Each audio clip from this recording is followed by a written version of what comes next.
So number one, Fani Willis almost fell down the stairs, as you can see here. Fani Willis needed 3 men to carry her down the stairs. What the hell's going on? Why? It is amazing. It is such an interesting thing. Ronald Dahl said it best, right? In one of his storybooks. Like, evil people, like miserable people, wear their misery on the outside. And they're miserable, and if they're gremlin-like, and if they're horrible individuals, they all end up looking like Joe Biden. They all end up acting like Joe Biden. Joe Biden and Donald Trump, I'm going to get in trouble for this, but Joe Biden and Donald Trump, not that, they're like the same age.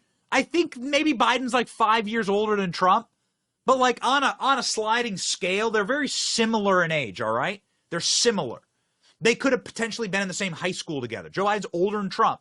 But look at the way the men move. Look at the differences in the men.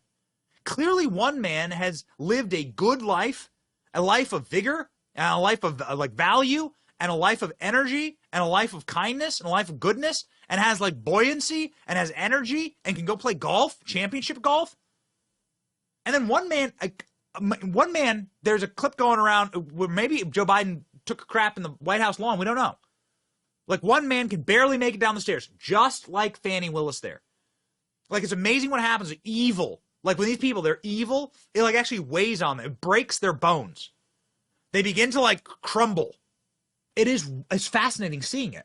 And you can see it. Maybe it's a curse from God. I don't know. I don't know. I don't like to sound off on those things, right? That belongs to God.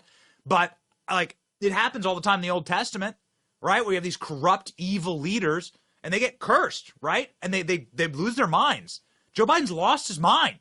He's lived a bad life, and he's done bad things. And Fani Willis has done bad things. Fani Willis is clearly not of sound mind. Now, we can prove that to you, okay? We can prove that to you. Fani Willis went on the stand, and we're really looking forward to this, because Fani Willis on the stand was like the best thing to ever happen. We were live for like, I don't know, ALX. We clocked it in one day. We were live for like 70 hours straight one week with Fani Willis trials. Because Fani Willis, it was so entertaining to watch her do this. So here's what she did. Fani Willis took all his paper, and she had all these like crazy notes. She had notes like you ever seen the bum, the bum at the bus station? And he has like a plastic bag full of newspapers. Like, Fani Willis decided to bring that bag up on stage with her, and she started waving them around. She started waving her papers around and throwing them, right? Like, she's crazy.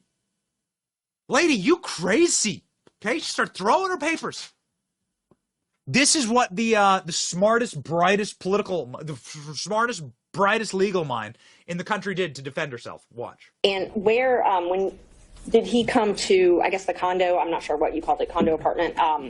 Would he come and stay at that condo or visit you there? I'm sorry, visit you there. What condo, what apartment? I want to be clear. So, not your house. I know you classified one as house and one as condo, so I'm trying to use those terms. So there's been more see, what you don't understand is because of this case, I got to move.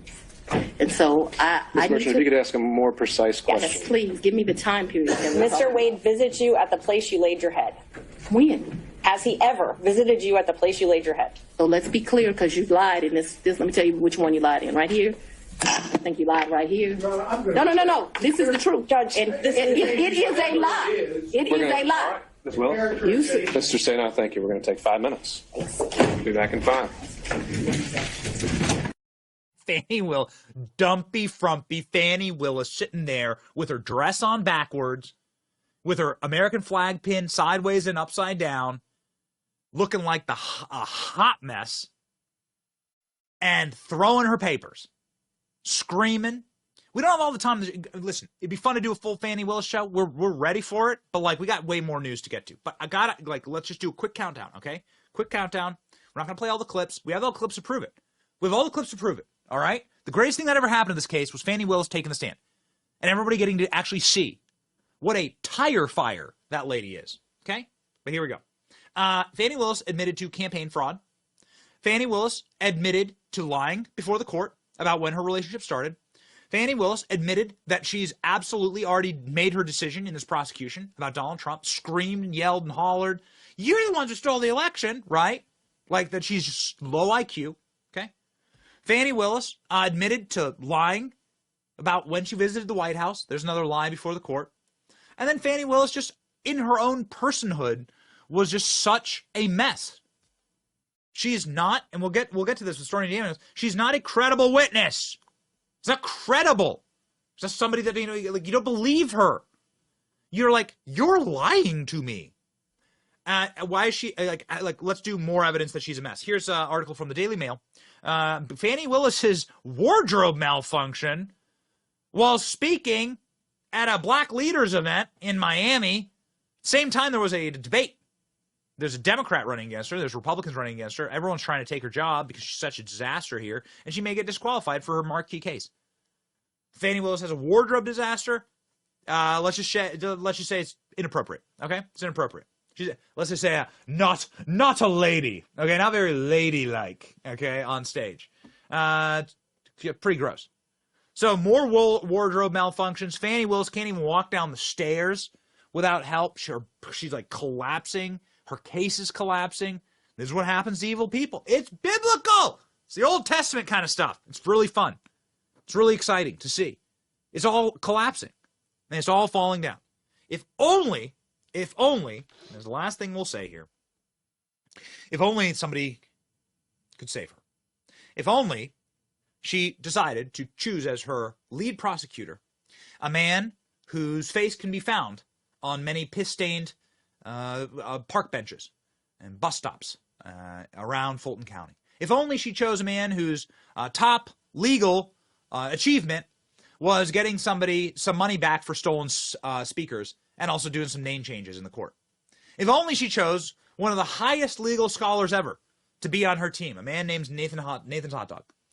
If only Fannie Willis had chosen such a smart man who could answer the single question. And this is really when the case fell apart. Nathan Wade getting asked the toughest question that you can ask in a court of law.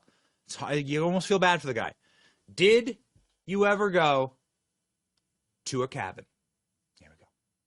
Did you go to a cabin with Miss Willis ever? Ever? Ever. All this time we've been together, thought a thing would last forever. Through thick and thin, good or bad, all I was happy, never sad. Now it's all gone sour, getting worse by the hour. Let's break up now. No. You've never gone to a cabin with this? No. I said you're dancing. It's such a funny song. Oh, come on, man. No, don't you want him back on TV? I want him back on TV. I want him back on TV. We're ready. We're ready on the program. We'll do it again.